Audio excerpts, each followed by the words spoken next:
Welcome to Intuitive Transformations with your host, Sylvia Henderson, and discover tools, wisdom, and inspiration that will empower you to transform your life. Sylvia is an intuitive life coach and energy healer with a growing practice that is focused on empowering others to be more of who they want to be. For the next hour, join Sylvia and explore and unravel anything in the way of you creating the life that you would love to live on the OMTimes radio network.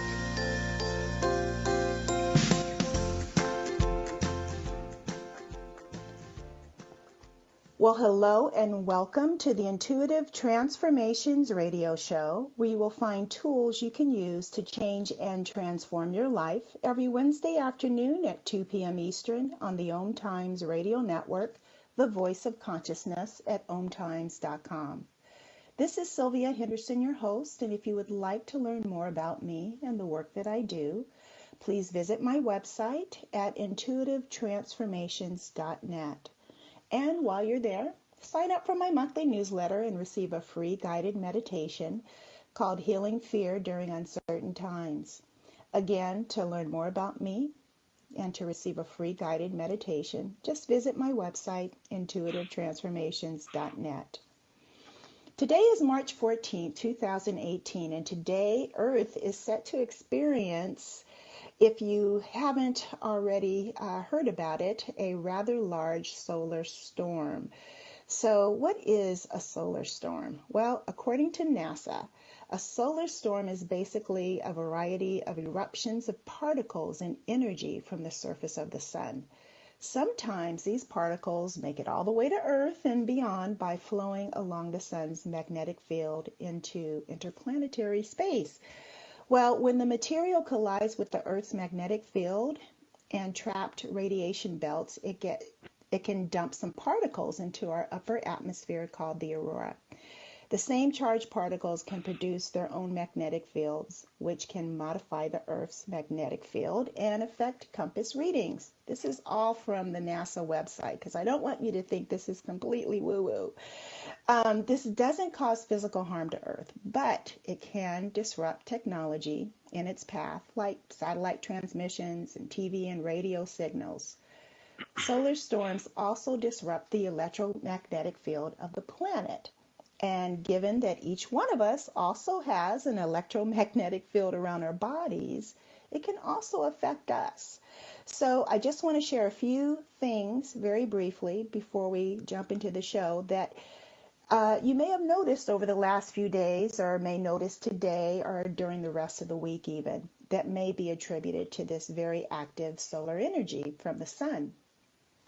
And please know that I'm only sharing these symptoms with you so that you're aware that whatever you're experiencing, especially on an emotional level, is probably a lot more normal than you would think it is. I just want you to know that you're not going crazy. It's just this surge of energy that's hitting the planet, and it should calm down in a few days. I know yesterday I was on an emotional roller coaster and I was confused. I didn't know what was going on. I just knew I had all this grief and lots of tears going. And so for those of you who are sensitive to energy like me, you may feel like you've been knocked off your feet a little bit. So here's some of the symptoms that you might experience from a solar storm. Some nervousness, anxiety, worry, more worry than normal, I should say, jittery, maybe feeling shaky or irritable. You might even experience some old grief or intense anger come up. You might feel very lethargic and tired and exhausted, or you might feel hyper and unable to sleep at night. You might also experience an increase in forgetfulness, and you may feel ungrounded and unable to remain focused. So if you're experiencing any of those symptoms, please know that they will soon pass. And in the meantime, the best thing for you to do is to take care of yourself. Be gentle and kind with yourself and with those around you, because everyone is on the same planet. So we're all going through this together. Just keep in mind that everyone's going to respond differently. And if you have any emotional release tools like tapping, EFT, I suggest you use them. You'll find that you'll move through this very quickly if you do. And also, if you're tired, get rest. Take care of yourself. Drink lots of water. By the end of the week, as I said, things should settle back down and you'll start to feel more like yourself again. So I find it interesting that what is going on in the world usually transitions into the topic for my shows. Because today we're going to talk about light, something that the sun gifts us with every day. We're going to talk about light a little differently than you've probably ever thought of light before. I have joining me today Dr. Jacob Liberman, and we're going to discuss the science of light and how light can literally unlock the art of living within you. Dr. Jacob Liberman was born in Cuba to Russian parents and immigrated to the United States as a child in 1955. English was his third language, posing a series of learning difficulties for him as a young man. While attending optometry school, he was introduced to vision training and quickly overcame these challenges, earning a doctorate in optometry, a PhD in vision science, and later an honorary Doctorate of Science. After opening a successful practice in Miami, he began experimenting with natural vision improvement. In 1976, the miraculous healing of his own eyesight led him to realize that we do not see with our eyes alone. Having helped countless individuals recover their eyesight, Dr. Liberman began to understand the words of Jonathan Swift. Real vision is the ability to see the invisible. To understand what it truly means to see, we must look deeper than the physical mechanisms of the eye to the underlying source of our seeing, the who or what behind the eye of our vision and the breath of our inspiration. An internationally respected speaker and pioneer in the fields of light, vision, and consciousness, Dr. Liberman is the author of Light, Medicine of the Future, Take Off Your Glasses and See, and Wisdom from an Empty Mind. In his latest book, written with his daughter Gina and his son Eric, Luminous Life, shares Dr. Liberman's scientific and spiritual discoveries about light as the divine spark that guides our life's journey, entwining us with the unseen architect of all that is. Dr. Liberman, welcome to the show. That was a wonderful introduction, different from any one that I have heard before, and I really, really appreciate the depth that you went into there. Less focus on education and more focus on one's life journey. So thank you for that. And it's nice to be here with you today. Well, you're so very welcome, and thank you for joining us. I know it's a little early in the morning for you because you're joining us from one of the beautiful islands of Hawaii. So before we talk about your newest book, Luminous Life, would you mind sharing your story about how you were able to improve your vision while meditating? And how did that experience cause you to look at vision differently? From a medical point of view as well as from a spiritual perspective? Well, the first thing that I want to share is dealing with the last statement you made. From a medical point of view as well as a spiritual perspective, these two things are actually not different. They're both expressions of the same thing. There are aspects of life that are visible, and there are aspects of life that are invisible. As our life distills and our awareness expands, the invisible begins becoming more visible. You could say we awaken to a new reality. This is no different than a tree. A tree is made up of what you see above the ground, and then there's something about 3 times the size of the tree underneath the ground. The part that you do not see is responsible for the tree's nourishment. It's responsible for the tree's stability. its growth, and so on. Most of what's going on is not visible, not only for the tree and for an iceberg, but in our life. So the key to having a luminous life is uncovering these bits that have been invisible to us until we have an epiphany, a sound bite from heaven, if you will, something that grabs us in a way we haven't been grabbed before, and the something is so potent that the awareness itself becomes curative.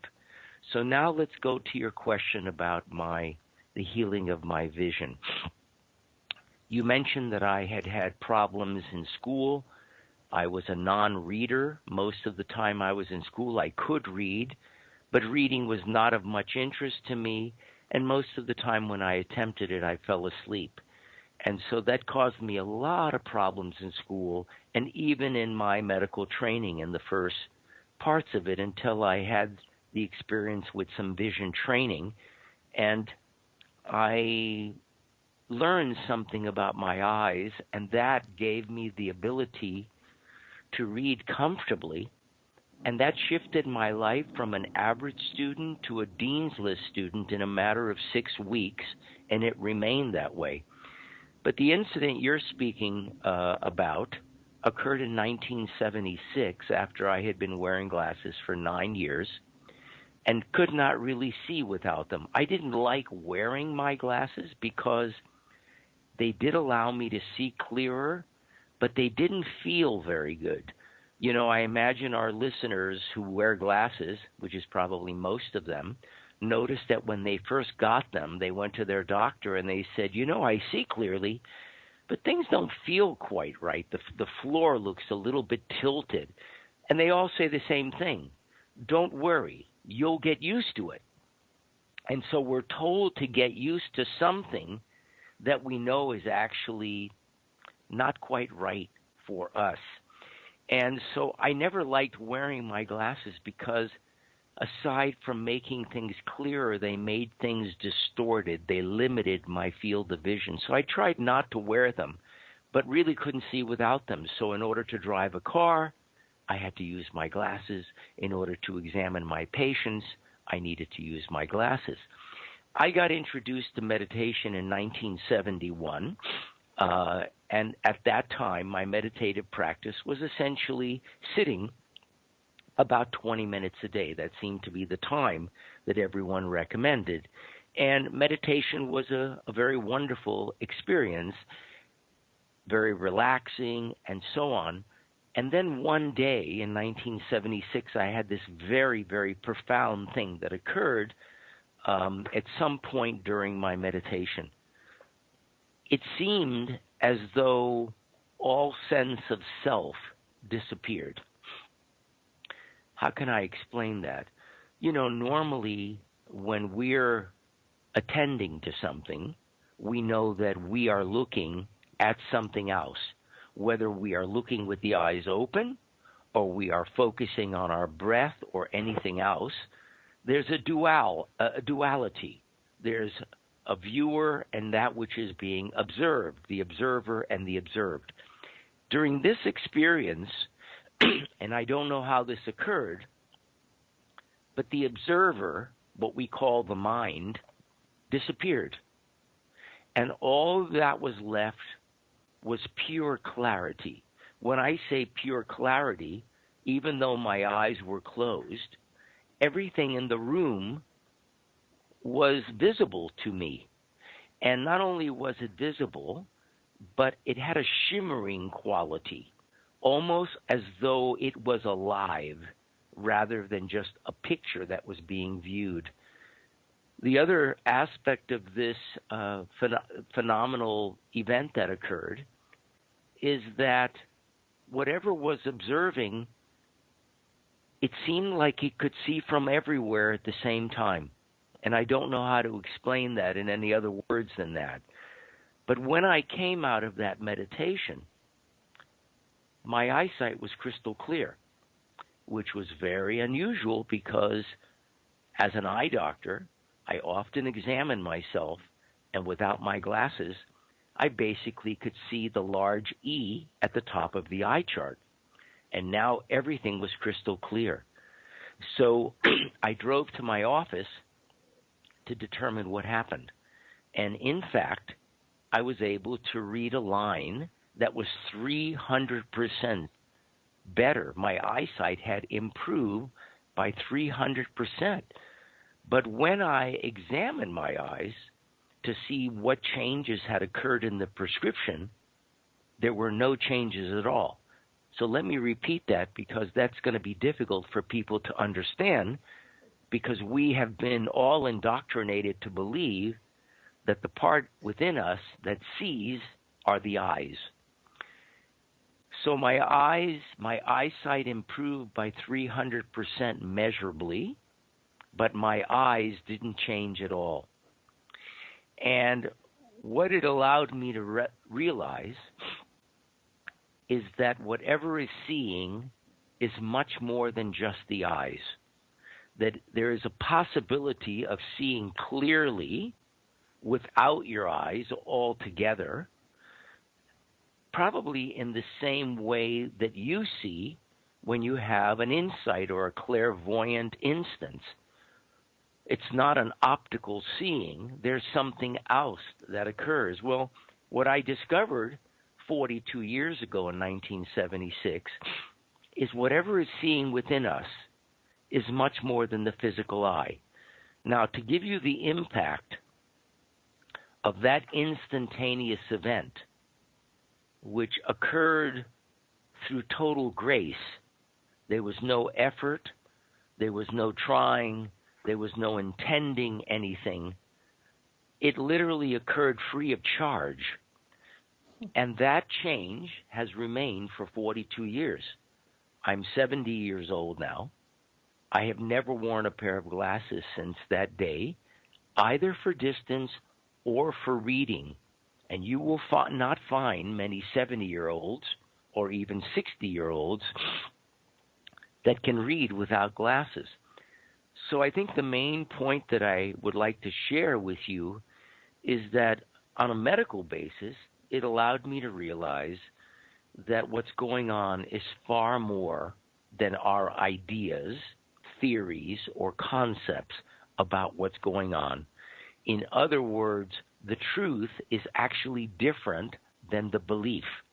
So that was the first thing. And my sense was that what I experienced may have been a visual representation of what we call a spontaneous remission, which we don't understand exactly how that occurs. But over the last 42 years, I've begun to get a clearer and clearer sense of how that actually occurs in our life.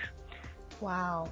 Dr. Liberman, I'm going to have you hold that thought. When we return, we'll discuss more about your work with light and your book, A Luminous Life, and how we can achieve that. We'll be back in just a few moments. Everyone, please stay tuned for more.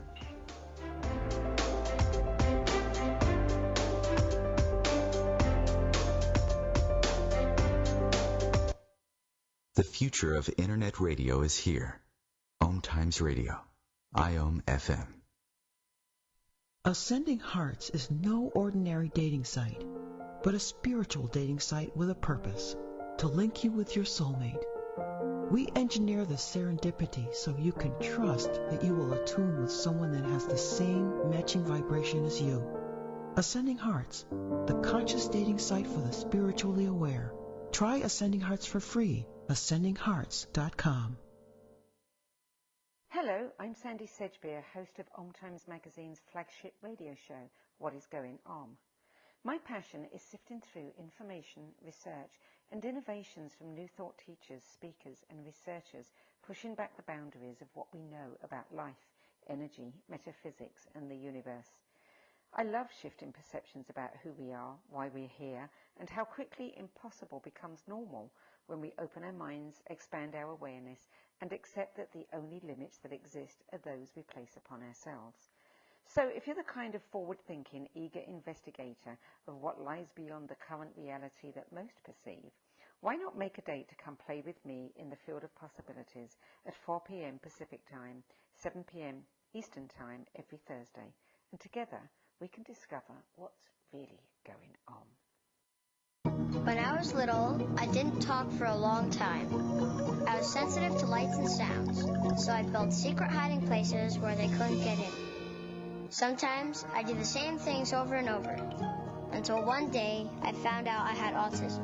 My family got me help. Slowly, I learned how to live with it better. Early intervention can make a lifetime of difference. Learn the signs at autismspeaks.org/signs. Brought to you by Autism Speaks and the Ad Council.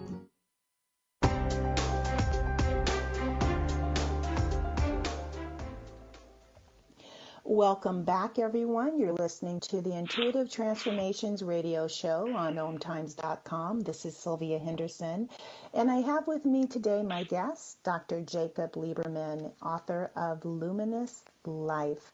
And he really is an expert in the field of light therapy. And before we went to the break, he shared his story about how his eyesight spontaneously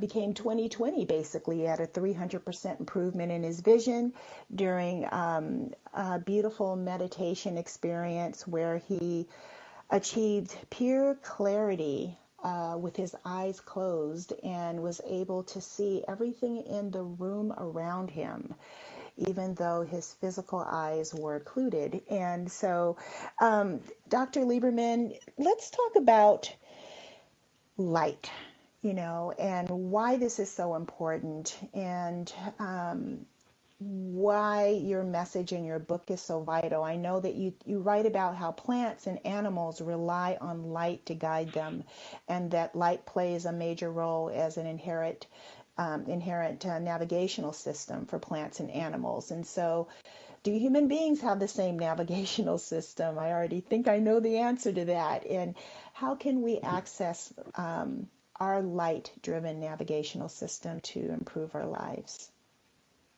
Plants, animals, and humans all have the same mechanisms that are literally guided by light. So to give you an example, before the show began, you started speaking about solar storms. And you said, it may cause you to feel more emotional. And you mentioned a bunch of different things that could arise because of the solar storms. Do you think that animals experience those same things? Yeah, absolutely, I do. Well, you see, my sense is that the animals don't actually experience that because the animals that live in the wild are continually, their whole system is continually adjusting to the changes in the atmosphere. So when these solar storms or changes in weather or changes of seasons occur, the animal isn't all of a sudden shocked and says, oh my God, my life is coming apart today, or I forgot to get my overcoat at Target. What is actually going on in terms of light, which we need to really examine very, very carefully, is that every cell in the body has eyes. I mean, all the trillions of cells that we have eyes. These cells, the eyes on these cells, are designed to detect and respond to light and changes in light. Now, if you go back to the Bible speaks about a creative force that it calls God, and then it says God is light, and then it describes this God or this light as being all-powerful, all-knowing, and everywhere at the same time. All spiritual texts speak of consciousness as light, and all physicists, if you ask them what is the ground of reality, what is the fundamental energy from where life emerges, that infinite field of potentiality, they'll say, oh, that's the energy of light. We think we see light when we look outside, but what we are experiencing is brightness. Light is actually totally invisible. We do not actually see it, but something within ourselves is so sensitive that it responds even to the subtlest changes in light. So what's going on every single day is that light is upgrading the software of our humanity. Why is it doing that? When you go to your computer, every few weeks you get something on your desktop that says you have a software update. You download it, and now your computer is working at its maximum potential with the latest technology that we have. The body is continually being upgraded by changes in the environmental light. The days get shorter or longer, or the spectral characteristics of the light changes. All these subtle changes, which cannot be seen, literally trigger all of our cells to orchestrate their internal function and then synchronize themselves with Mother Nature. In other words, the primary purpose of light is to continually guide us toward a sense of oneness or harmony with Mother Nature, with the cosmos itself. So light is very profound. It's not just about that it impacts the development and journey and growth of a plant. It's continually guiding us in terms of our physiological function, so we stay in health and wellness in relation to the changes that are occurring outdoors. Visually, we know the expression, "it caught my eye." The it that catches our eye is the light that is literally looking for us in order to guide us so that we can fulfill our purpose for being. Now, that may sound a little way out, but let me give you a very substantive example. An apple tree's growth and development is totally guided by light. It literally guides its growth and which way it grows, but every aspect of its growth and development is nurtured and nourished by light. Light is actually a nutrient, the most potent nutrient in the universe. So why does the light guide the apple tree? To create apples, obviously. Because its nature is to bring forth, that's its purpose, to create apples. Humans, like trees, are all different. Each of us have a different purpose. What is our purpose? Usually what teachers used to describe as the things that we know by heart. Not the things that we know by mind, but those aspects of our nature that just are continually on. They're not things we have to practice. They're just second nature to us. Whether it is that we are a good communicator or an artist or a physician or an athlete, they often say, oh, he or she is a natural athlete. That's exactly what I'm speaking about. So on a very practical level, we are so busy trying to force life to do what we want that we don't recognize that life is actually looking for us, guiding us, and illuminating our journey so that we can have a life filled with contentment. That doesn't mean that at times we're not going to feel well and so on, or we're not going to have grief because we've lost a loved one. That's part of the life process as well. But most of the time, people want something on the outside to occur so that the inside can feel better. That's called addiction. We want something out there to make me feel better. Contentment is something very, very different. Contentment comes because our system is continually dancing a harmonious dance with Mother Nature, with life itself. And so for us, it's important to begin to recognize when we are allowing life to guide us and when we are trying to force life to move in the way that we want it. Because a lot of the discussion these days is about creating your own reality, making appropriate choices, and so on.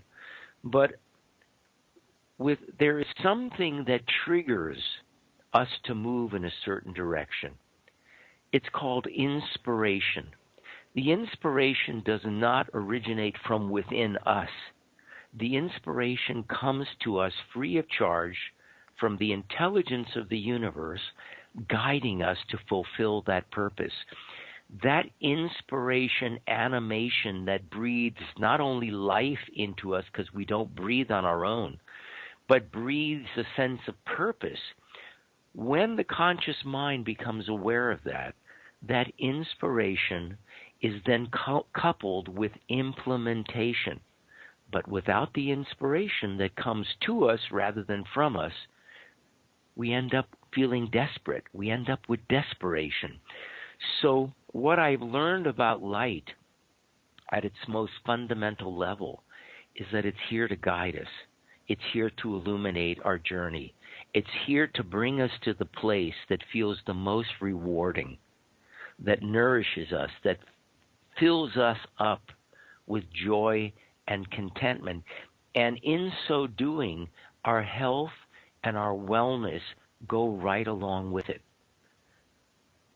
So how can we as human beings, you've already pointed out that animals and plants react differently. They don't have the emotional upheavals that we do.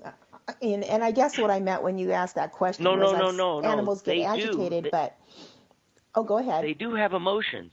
Plants and animals do have feelings and emotion. A plant knows the difference between a drop of water falling on its leaf and a caterpillar about to eat it, and it responds totally differently. All creatures respond with hesitation when they're entering a terrain that they have never been in. So that is true for all creatures that are living. The point I was attempting to make is that these changes in the atmosphere, like solar storms, don't take the plant and animal kingdom by surprise. Because a solar storm doesn't just happen this Friday. There's something that is gradually building up to that event, in the same way as it's not warm one day and all of a sudden it's icy cold and snowing. It's a very gradual transition. Our bodies are continually transitioning with these environmental changes. In other words, animals and plants reside in a state of congruence and coherence with Mother Nature. Another word for congruence and coherence is presence. So there's something profound, and when we allow that same guidance, what's catching our eye, to guide us, what we sense, you see, what we call precognition, psychic, insight, instinct. Oh, I got a belly brain feeling. A light went on in my head. All of those expressions mean the same thing. We are sensing something that is invisible, and what we are sensing is the guidance from light. It is that light. We know, for instance, I mentioned to you that all the cells in the body have eyes that are designed to detect and respond to light. What I didn't mention is, for instance, the cells in the eyes can detect to a single photon of light. A photon is a non-thing. It's formless. It's just the field of potentiality. What I'm saying is our physiology is continually responding to the formless before it is rendered into form. So it's not hindsight that's 2020. It's actually foresight that's 2020. And the changes that our people are looking for in their life is really an enhancement in our ability to notice what is knocking on our door and guiding us. So it really is what you were saying, what catches our eye is there to guide us. I'll give you a beautiful example. Ralph Waldo Emerson said something very beautiful in a book called The Gospel of Emerson. And this is what he said. He said, there is a principle which is the basis of things. In other words, there's something fundamental which is the basis of everything. And then he goes on. It's a simple, quiet, undescribed, undescribable presence dwelling very peacefully in us. We are not to do, but to let do. We are not to work, but to be worked upon. We should take a moment to speak about that presence that dwells peacefully within us, because it is that presence that grace brought to me that day in 1976. That quiet presence that does nothing, it just notices, and that presence is what initiated this huge shift in my life. So consider the possibility, and maybe we'll complete this with this particular statement. All of us are aware of what's happening in that place we call our mind. We know when thinking is going on. We know when worrying is going on. We know when we are triggered about something. How do we know that? The reason we know that is because our true essence is observing this internalized television set in surround sound. Something is actually observing it. That which is observing it, from my experience, has no voice and has no preferences. It is that undescribed, undescribable presence that dwells very peacefully within us. As we become aware of that realization, that there's no way to see these things without that, then our life changes instantaneously. That is very poignant and very important for folks to really latch on to and grab hold of. It is really about that presence, that aspect of us that transcends our thinking, that observes it, actually. Yes. We'll be back in just a moment with more from Dr. Jacob Liberman on the Intuitive Transformations Radio. The cutting edge of conscious radio, OMTimes Radio, IOM-FM. Host your show on IOM-FM, the radio network of OMTimes Media, one of the more recognized brand names in the conscious community, and is backed by the extensive marketing reach of OMTimes. Hosting a show on IOM-FM immediately connects you with our extensive dedicated community. Hello, I'm Lisa Berry. Join me every Monday at 1 p.m. Eastern Time for Light on Living, a chance to see new, hear different, and feel more as I shine the spotlight on all the ways to lighten the load of life's challenges. Light on Living is your link to that new way you're looking for, that new understanding that will enhance your life, and that positive connection that will support your growth. So join me and you'll gain insight and start to see things in a new way that motivates you. Hey, let me ask you something. Would you seat your 3-year-old child on a windowsill?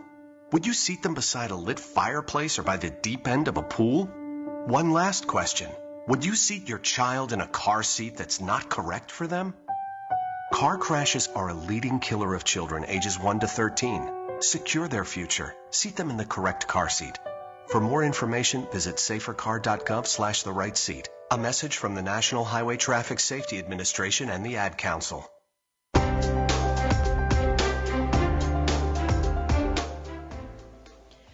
Welcome back to the Intuitive Transformations Radio Show on OMTimes.com. This is Sylvia Henderson, your host, and today I have with me Dr. Jacob Israel Liberman, author of Luminous Life, his most recent book. And Dr. Liberman, before we continue, would you mind sharing with those who are listening how they can learn more about you?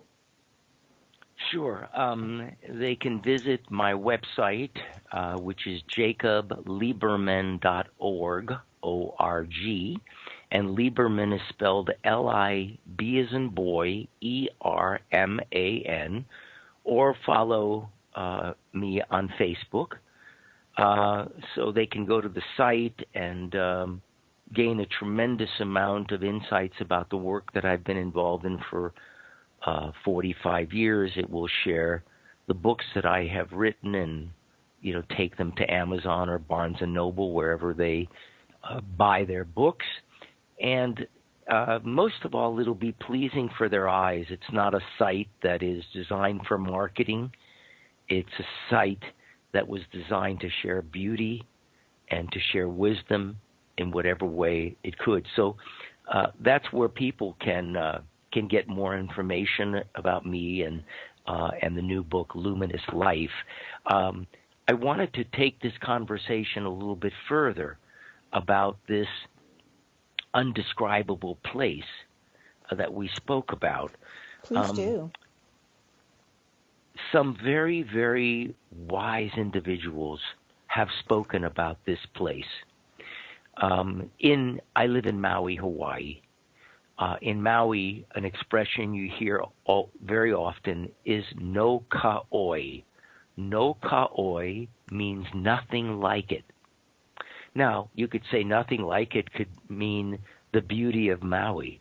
But what nothing like it is referring to is nothing like the spirit of aloha.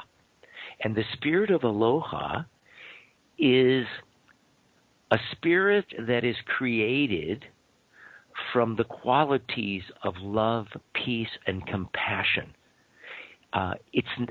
It's essentially describing the essence of our humanity, our naturalness, which is love, peace, and compassion. To go back even further, in the Gospel of Thomas, Jesus is quoted as saying, when you see up as down and down as up, when you see the outside and the inside the same, when you see a man as a woman and a woman as a man, then you will enter the kingdom. The kingdom that Jesus is speaking of is exactly what Emerson was speaking of. The kingdom is that undescribable presence that dwells peacefully within us. The great Zen patriarch, Sengsten, wrote a magnificent piece over 1,400 years ago called the Sin Sin Ming. I'd like to read you just a little part, or share with you a little part of the first verse of it. It says, the great way is not difficult for those who have no preferences. When love and hate are both absent, everything becomes clear and undisguised. Make the smallest distinction, however, and heaven and earth are set infinitely apart. If you wish to see the truth, then hold no opinions for or against anything. So Sengsten is speaking about seeing from no point of view. Jesus is speaking about seeing from a place of unconditional acceptance. Emerson is talking about the same place that sees, but it has no point of view. That place that is what notices the physical sensations and the mental activity that we think is our thinking. We believe that if we work with the conscious mind, we can change our lives. But there's a lot of neuroscience, very impressive scientific evidence that shows very clearly that well before we make a choice about anything, our brain is already moving in the direction we need to move. And so then there's a question, are we making the choice, or is the choice making us from the intelligence of life? Now, I'm not meaning to say that this originates in the brain. What I'm suggesting is that this field of infinite potentiality, this animating force in the universe, the intelligence of life, is guiding our journey and sends that to the mechanism that records it, our brain. and our brain begins to enact it, we become aware of it well after it's on its way to occurring. So to give you an example, I mentioned the apple tree before, that its purpose for being was to be an apple. Now, if the apple tree was human, it would be under the impression that if it took a trip to India, sat at the foot of a guru for years, did affirmations, learned the secret, and did all of these different things, that it might be able to create bananas. But I don't think an apple tree could ever create bananas because it's designed as an integral part of the engine of life to bring forth apples.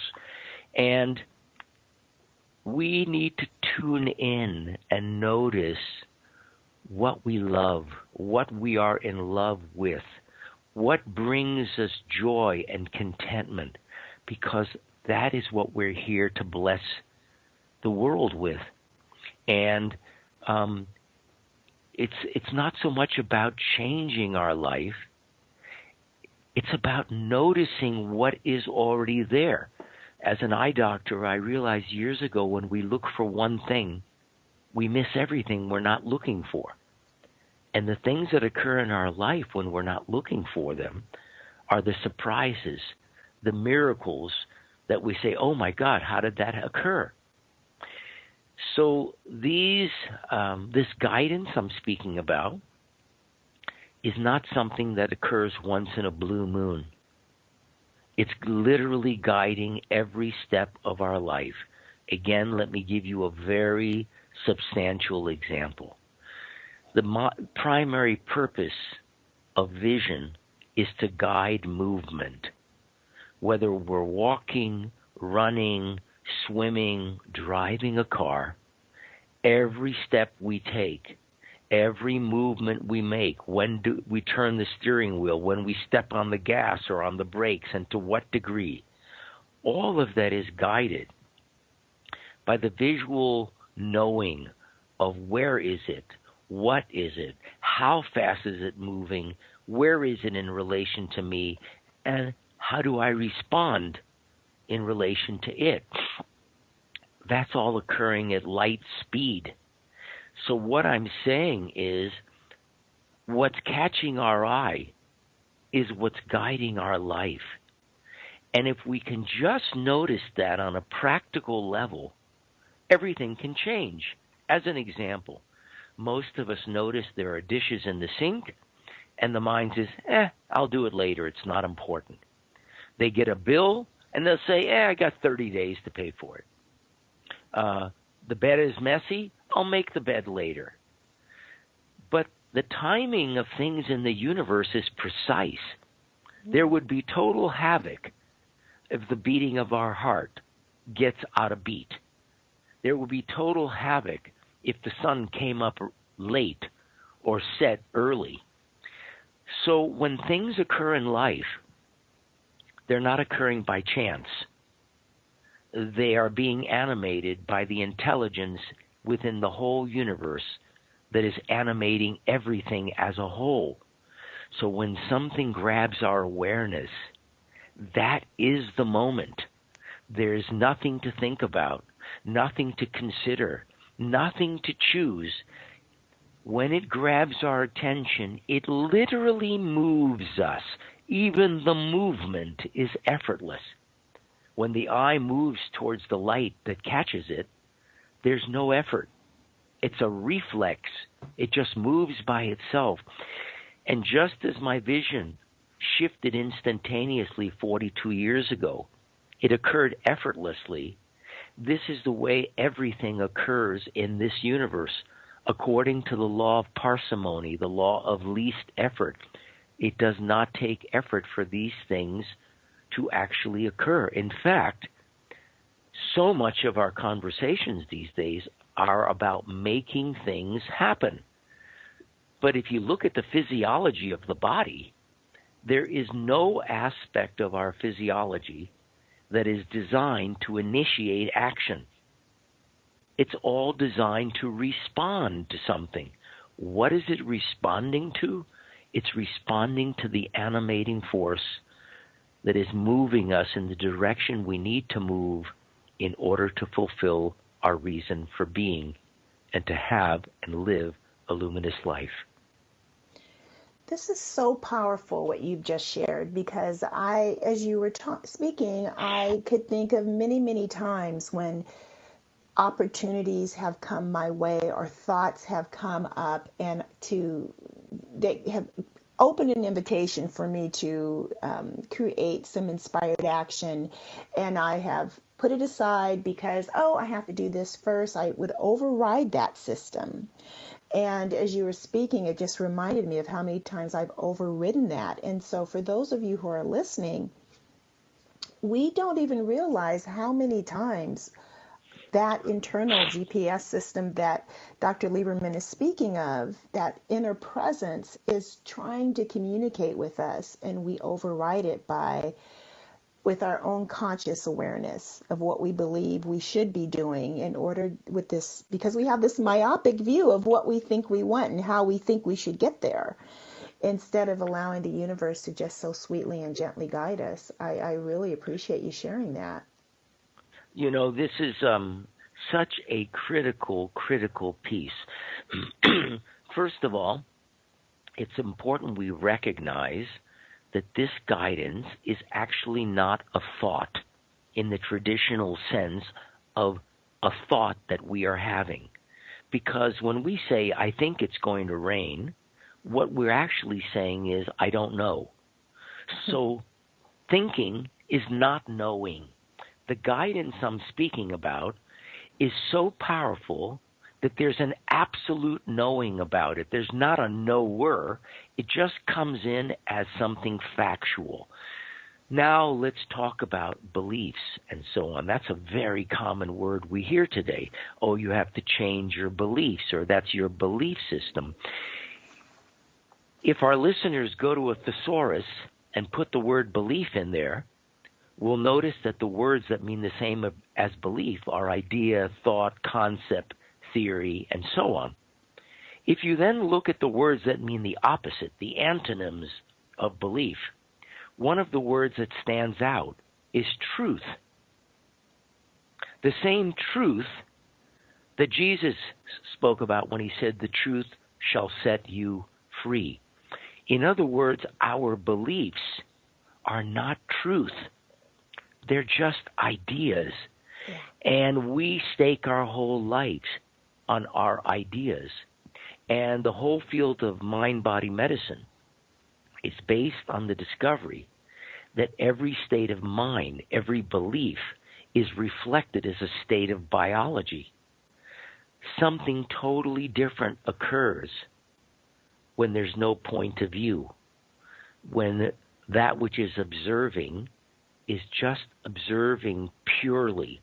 And what occurs then is our ideas and beliefs do not push our biology one way or the other. They keep it in the middle, that place of balance, that place of homeodynamic movement where everything is just flowing freely. So these things we are discussing are absolutely crucial to our health and our wellness in the body, in the mind, and it really allows us to grasp the fact that our spiritual life is not something that is metaphysical or somewhere else or on the other side. It's living well right here. In essence, we are that set of infinite eyes that sees with no point of view. That observer, within us knows everything and is everywhere at the same time, in the same way as we describe God. That's our little piece of godliness. Mm-hmm. Well, so the book for me was about just sharing these revelations with people because I felt that words can have medicinal value if they come from a place of direct experience. And then there's a lot of little practical pieces in the book that people can do that can really remind them of everything we've been speaking about, but not as an exercise, as a 1-minute revelation that allows them to see things in a way they had never seen it before. Wow. You know, I have to tell you that one of my favorite chapters in your book was the one that was written about awareness is curative. And in it you wrote, by seeing from a place of no point of view, the mental pain that keeps our pain intact often dissolves.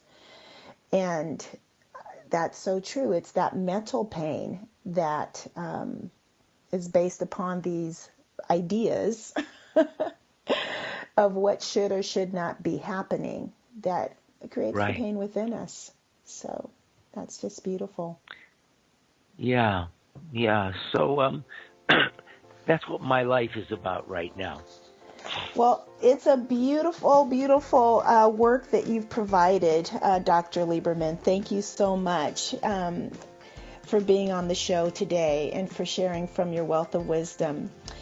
Just to remind everyone, the book is called Luminous Life, How the Science of Light Unlocks the Art of Living. Thank you, everyone, for listening. Enjoy the rest of your day and the rest of your week, and know that you are loved, lovable, and able to be loved. Take care. Bye-bye for now.